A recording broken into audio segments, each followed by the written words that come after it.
अस्सलामु अलैकुम वरहमतुल्लाहि वबरकातुहू। सदक़े फ़ित्र कितना दें, कब दें और किसे दें, ये तीन ज़रूरी मसले हैं जो रमज़ान में हम लोग जानना चाहते हैं। रमज़ानुल मुबारक में जहाँ हम लोग रोज़े रखते हैं, तरावी पढ़ते हैं, है ना, और बहुत सारे दीनी काम करते हैं, इसी तरह से रमज़ान में एक ज़रूरी चीज़ ये भी होती है कि सदक़े फ़ित्र दिया जाए। तो पहले हम बात करते हैं कि सदक़े फ़ित्र कितना देना है। तो सदक़े फ़ित्र जो है वो चार चीज़ों से दिया जा सकता है। ये चार चीज़ों में से आप अपनी हैसियत देख लें कि आपको अल्लाह ने किस हैसियत का मालिक बनाया है। आप अपनी हैसियत के मुताबिक इन चार चीज़ों में से जिससे चाहें सदक़े फ़ित्र अदा कर सकते हैं। चार चीज़ें जिनसे सदक़े फ़ित्र अदा किया जा सकता है, वो चार चीज़ें कौन कौन सी हैं? नंबर 1 गेहूँ, नंबर 2 जौ, नंबर 3 किशमिश, नंबर 4 खजूर या छुआरे। तो ये चार चीज़ें हैं, इन चार चीज़ों से आप सदक़े फ़ित्र अदा कर सकते हैं। अब देखिए, हर जगह रेट अलग अलग होती है।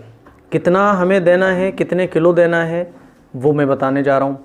अगर हम गेहूँ से सदक़े फ़ित्र दे रहे हैं तो फिर ये बनेंगे 1 किलो 600 ग्राम, 1 किलो 600 ग्राम। बाज़ उलमा 1.5 किलो भी बताते हैं, कुछ 2 किलो भी बताते हैं। तो सही जो वो है किलो वज़न जो है वो सही वो है 1 किलो 600 ग्राम। लेकिन मैं एहतियातन कहता हूँ कि 1.25 किलो गेहूँ निकाला जाए सदक़े फ़ित्र में एहतियातन। तो इसीलिए मैं तो यही कहता हूँ कि 1.25 किलो गेहूँ एक सदक़े फ़ित्र, अगर आप गेहूँ से सदक़े फ़ित्र अदा कर रहे हैं, जिसको हम लोग बोलते हैं ना फ़ितरा, तो अगर आप फ़ितरा दे रहे हैं गेहूँ से तो 1.25 किलो गेहूँ आप फ़ितरे में दे सकते हैं। ये एहतियात वाला पहलू है और मैं इसी को कहता हूँ लोगों से कि भाई 1.25 किलो गेहूँ आप निकालें।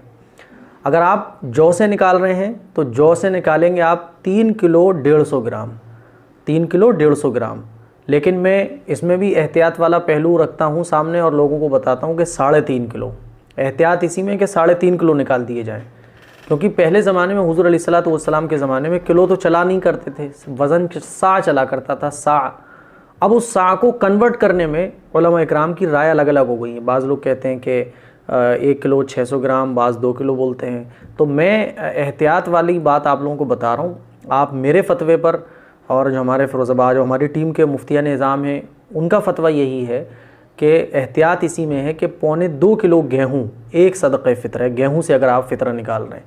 और अगर आप जौ से निकाल रहे हैं या किशमिश से निकाल रहे हैं या खजूर से निकाल रहे हैं तो गेहूं के अलावा जो 3 चीज़ें और हैं, जौ, किशमिश, खजूर, है ना, खजूर बोल लें या छुआरे बोल लें, तो अगर आप इन 3 चीज़ों से फ़ितरा निकाल रहे हैं तो बनेंगे 3 किलो 150 ग्राम।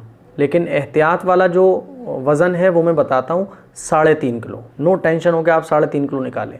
तो अगर आप गेहूँ से फ़ितरा दे रहे हैं तो 1.25 किलो गेहूँ, 1.25 किलो गेहूँ का मतलब ये कि 1.25 किलो गेहूँ आपके एरिए में जिस रेट में आएगा 1.25 किलो गेहूँ, उतना रुपया आप फ़ितरे में निकाल सकते हैं एक आदमी का। जौ, किशमिश और खजूर, इन 3 चीज़ों से अगर आप फ़ितरा निकालेंगे तो 3.5 किलो, 3.5 किलो ये एहतियात वाला वज़न है जो मैं आप लोगों को बता रहा हूँ। तो आप जिस एरिए में भी रहते हैं तो अपने एरिए के हिसाब से 3.5 किलो किशमिश जितने रुपये में आती है इतना रुपया एक आदमी का फ़ितरा, 3.5 किलो खजूर जितने रुपये की आती है उतने रुपये एक आदमी का फ़ितरा, 3.5 किलो जौ आपके एरिया में जितने रुपए की आती है उतना रुपया एक आदमी का फ़ितरा, 1.25 किलो गेहूँ आपके एरिया में जितने रुपए में आते हैं उतने रुपए एक आदमी का फ़ितरा। ये है इन 4 चीज़ों, ये 4 चीज़ें हैं, इनमें से 4 चीज़ों में से आप जिससे चाहें फ़ितरा निकाल सकते हैं। अगर आपको अल्लाह ने बहुत पैसा दे रखा है तो आप किशमिश से निकालिए, आप खजूर से निकालिए, है ना। और अगर आप मिडिल क्लास के हैं तो आप जौ से निकालिए, और आप गेहूं से निकालना चाहें तो गेहूं से भी निकाल सकते हैं। तो 4 ऑप्शन है हमारे पास। अब आप अपनी कंडीशन देख लें कि आप किस हैसियत के मालिक हैं। अपनी हैसियत के हिसाब से इन 4 चीज़ों में से किसी से भी आप फ़ितरा निकाल सकते हैं। हमारे फ़िरोज़ाबाद में तो गेहूं तकरीबन 35 रुपये के बैठ रहे हैं, 1.25 किलो 30-35 रुपये के। मुंबई वगैरह में यही डबल हो जाएगा। तो जिस एरिए में भी हैं, ठीक है। अब दूसरी बात ये कि फ़ितरा कब दें। तो देखिए, फ़ितरे का जो सही वक्त है वो है ईद की नमाज से पहले। बेहतरीन अफजल वक्त ये है, क्योंकि फ़ितरे का मकसद है कि कोई भी गरीब ऐसा ना रहे कि उसके घर पे चूल्हा ना जले। कोई भी गरीब बाकी नहीं रहना चाहिए। और फ़ितरा ये मुसलमान को ही दिया जाता है, गैर मुस्लिम को फ़ितरा नहीं दिया जा सकता। तो सही वक्त है ईद से पहले, और अगर आप ईद से एक दिन पहले निकाल दें यानी चांद रात को निकाल दें वो भी ठीक है। और अगर आप पूरे रमज़ान में कभी भी फ़ितरा निकालना चाहें तो रमज़ान में भी फ़ितरा निकाल सकते हैं। लेकिन रमज़ान से पहले अगर आप फ़ितरा निकालते हैं तो फिर रमज़ान से पहले ये फ़ितरा निकालना ठीक नहीं होगा। रमज़ान के अंदर तो आप फ़ितरा निकाल सकते हैं और चांद रात को भी निकाल सकते हैं, ईद वाले दिन भी निकाल सकते हैं। लेकिन अगर किसी ने ईद की नमाज़ पढ़ ली और फ़ितरा नहीं निकाला तो वो ईद की नमाज़ पढ़ने के बाद भी फ़ितरा निकाल सकता है। तो पूरे रमज़ान में ईद वाले दिन तक आप फ़ितरा निकाल सकते हैं। अफजल वक्त यही है कि ईद से 1-2 दिन पहले आप फ़ितरा निकालें। लेकिन लॉकडाउन चल रहा है, हालात वैसे ही बहुत ख़राब चल रहे हैं, तो आप पूरे रमज़ान में कभी भी फ़ितरा अदा कर सकते हैं, ठीक है ना। तो फ़ितरा कब दें ये हो गया दूसरा मसला। फ़ितरा किसे दें, तीसरा जो ज़रूरी मसला है वो है फ़ितरा किसे दें। तो देखिए हर गरीब को फ़ितरा आप दे सकते हैं, हर गरीब को आप फ़ितरा दे सकते हैं।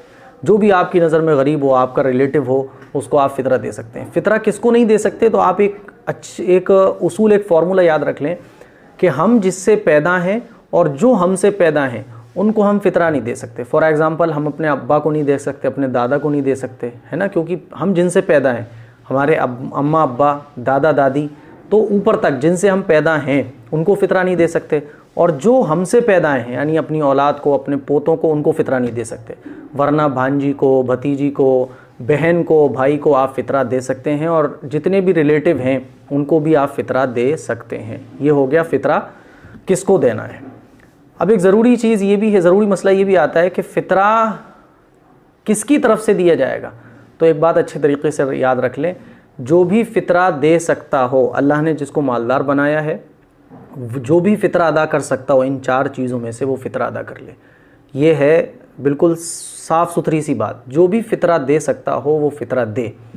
और सही जो मसला है वो ये कि जो साहिब निसाब हो, यानी जिसके पास इतना रुपया पैसा हो जो निसाब को पहुंचता हो। निसाब को पहुंचने का मतलब ये कि जिसके पास इतना रुपया पैसा हो जिससे कि वो 52.5 तोला चांदी, जितने रुपए में 52.5 तोला चांदी ख़रीदी जा सकती हो, अगर उसके पास इतना रुपया है जिससे वो 52.5 तोला चांदी ख़रीद सकता है तो फिर उसके ऊपर फ़ितरा वाजिब हो जाता है, फ़ितरा ज़रूरी हो जाता है, फ़ितरा देना चाहिए। फ़ितरा जो है ये हमारी इबादात में, रमज़ान में जब हम लोग रोज़े रखते हैं, जो तरावियाँ पढ़ते हैं, इसमें जो कमी और कोताहियाँ रह जाती हैं, फ़ितरा जो है इन तमाम कमी और कोताहियों का कफ़ारा है।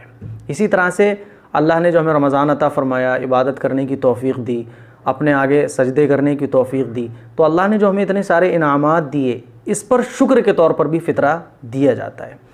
फ़ितरा किन किन लोगों की तरफ से दिया जाएगा, तो देखिए हमारे घर में जो घर का हेड है, मिसाल के तौर पे घर पे अब्बा जो होते हैं हम लोगों के, वो हेड होते हैं, तो वो फ़ितरा अपना देंगे।